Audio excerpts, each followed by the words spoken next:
Agar bisa memahami urusan Israel-Palestina ini, kita perlu tahu sejarahnya dulu. Kekeliruan orang pada umumnya adalah mengira bangsa asli Palestina itu adalah Arab Muslim, padahal faktanya bukan.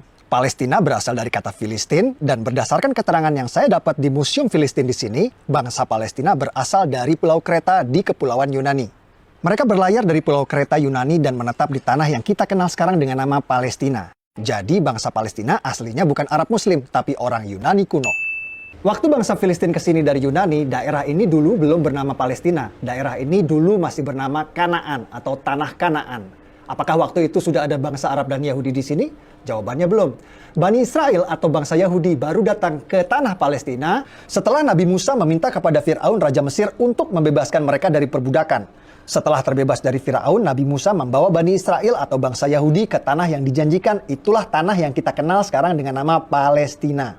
Setelah terbebas dari Fir'aun, Bani Israel Yahudi hidup di tanah Palestina ini turun-temurun selama ribuan tahun, mendirikan kerajaan Israel yang raja-rajanya tidak asing bagi kita. Salah satunya Raja David, atau yang kita umat Islam kenal dengan nama Nabi Daud. Siapa yang tidak tahu cerita Nabi Daud? Ia mengalahkan raksasa bangsa Filistin bernama Goliat hanya dengan sebuah batu. Lalu ada Raja Solomon, anak kandung dari Nabi Daud, atau yang kita umat Islam kenal dengan nama Nabi Sulaiman. Nabi Sulaiman adalah Raja Yahudi yang membangun kuil suci untuk tempat ibadah agama Yahudi yang dikenal dengan nama Kuil Solomon. Yang di belakang saya itu adalah tembok ratapan, tempat paling suci bagi agama Yahudi seperti Ka'bah buat umat Islam. Tembok ratapan ini dulunya adalah bagian dinding dari kuil suci agama Yahudi yang dibangun oleh Nabi Sulaiman.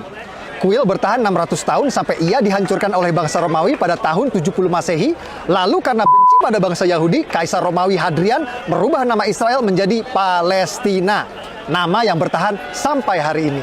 Jadi Kaisar Romawi Hadrianlah yang memberi nama Palestina pada daerah ini. Aslinya daerah ini bernama Tanah Kanaan.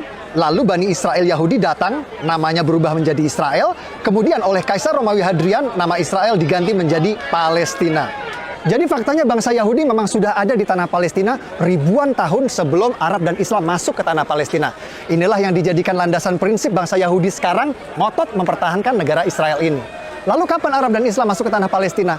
Arab dan Islam masuk ke Palestina saat Khalifah Umar menaklukkan Yerusalem Al-Quds pada tahun 638 Masehi. Tempat ini bernama Umar bin Khattab Square atau alun-alun Umar bin Khattab. Dinamakan untuk mengenang Sang Khalifah Umar yang menaklukkan Yerusalem Al-Quds pada tahun 638 Masehi. Guys, hari ini kita bersama Dr. John Seligman, sejarawan, arkeolog, ahli situs-situs purbakala bergelar Dr. S3. The place of the temple that is built by Solomon in the central part of what is today known as the Temple Mount. The area which is today used for prayer is the Western Wall, which is in fact actually an external wall of the Temple Mount itself. Right up until the time of the entry of Islam into the city of Jerusalem, when Umar enters Jerusalem, he would have mostly found an empty space. And for that reason, he builds a small mosque. We know quite clearly the development of the two major structures on the Temple Mount, one being the Dome of the Rock, and the other one being the Al-Aqsa Mosque. Both were built by the fifth Caliph, Abdul Malik. Those buildings are later than the time of the arrival of Muhammad. Arab dan Islam berkuasa selama 500 tahun sampai kerajaan Kristen Prancis datang. Atas perintah Paus di Vatikan, pasukan Prancis datang menaklukkan Palestina yang kita kenal sekarang dengan istilah Perang Salib.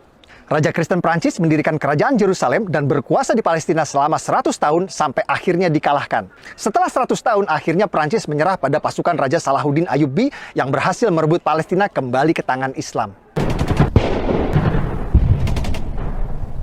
Ottoman Turki kalah di Perang Dunia I dan dipaksa menyerahkan sebagian besar wilayahnya kepada negeri pemenang Inggris dan Prancis. Provinsi Suriah dan Libanon menjadi milik Prancis, Provinsi Palestina dan Jordan jadi milik Inggris. Inggris mengganti nama Palestina menjadi British Mandate Palestine. Lalu Perdana Menteri Inggris langsung mengambil inisiatif mendukung pendirian negara Israel di Palestina lewat deklarasi Balfour yang berbunyi, "Pemerintahan Yang Mulia Ratu Inggris mendukung pendirian rumah nasional untuk bangsa Yahudi."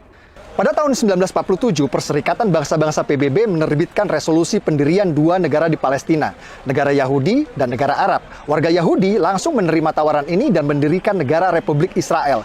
Tapi negara-negara Arab tetangga menolak pendirian dua negara ini dan langsung memerangi Israel. Hasilnya, tepi barat dikuasai oleh Yordania dan Gaza dikuasai oleh Mesir.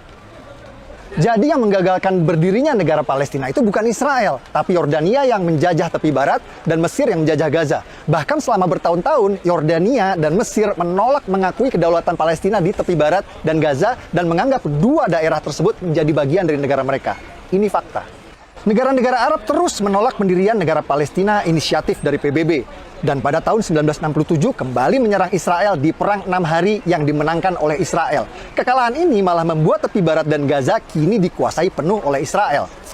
Bahkan saat Yasser Arafat, pemimpin Gerakan Pembebasan Palestina PLO, sepakat perjanjian damai Oslo yang akan mendirikan negara Palestina berdampingan dengan Israel ditolak oleh partai oposisi Hamas yang membuat pendirian negara Palestina kembali gagal. Dulu PBB menawarkan pendirian negara Palestina ditolak, malah dibalas dengan perang.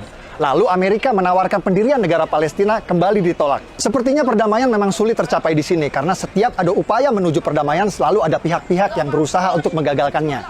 Tahun 2007 saat Presiden Palestina Mahmud Abbas sepakat dengan solusi dua negara, oposisi Hamas malah sengaja menembakkan roket-roket ke Israel sebagai tanda mereka menolak solusi damai tersebut.